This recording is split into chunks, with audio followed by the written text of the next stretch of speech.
Facebook post, UMNO Youth Chief Datuk Dr. Ashraf WAJDI Dusuki urged the government to close all factories in Selangor for a period of 14 days and to focus on total lockdown in Selangor only.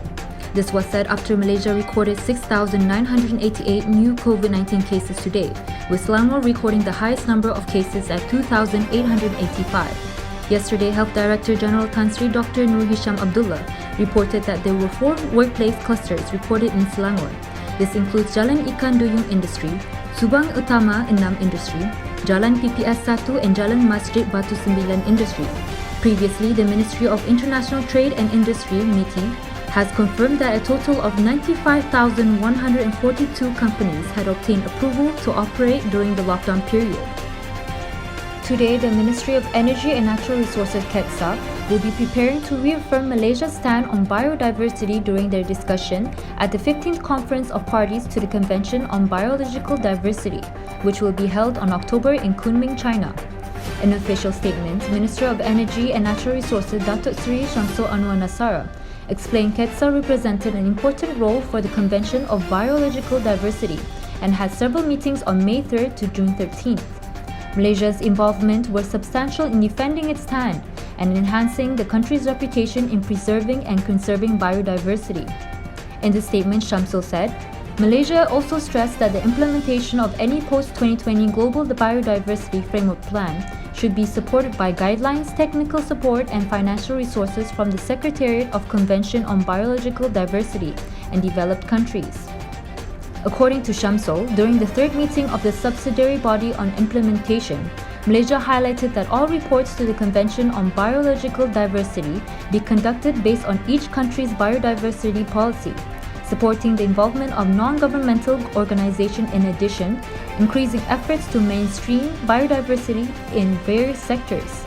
Furthermore, Malaysia emphasized on the responsibilities of developed countries in the future of implementing the post-2020 Global Biodiversity Framework, as mentioned in the Principles of Common but Differentiates Responsibilities.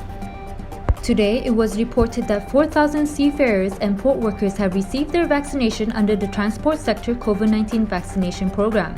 On June 25th, the program, which was kick-started by Transport Minister Datuk Seri Dr. Wikasyong and National COVID-19 Immunisation Program Coordinating Minister Khairi Jamaluddin, estimated around 107,000 workers who are directly involved in air, land and sea transport sectors will be receiving their COVID-19 vaccine under the program.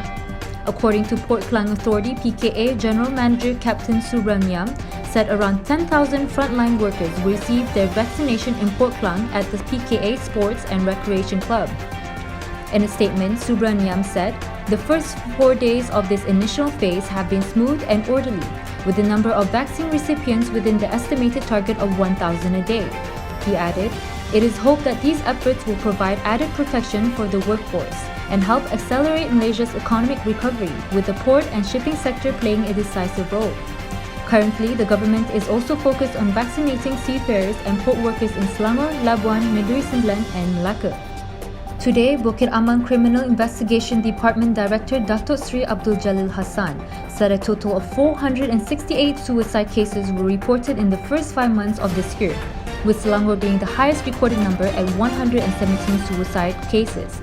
In a statement, Abdul Jalil said, from 2019 to 2021, suicide cases involved 1,427 women and 281 men, with the majority of 872 suicide cases between the age of 15 to 18, followed by 668 suicide cases between the age of 19 to 40.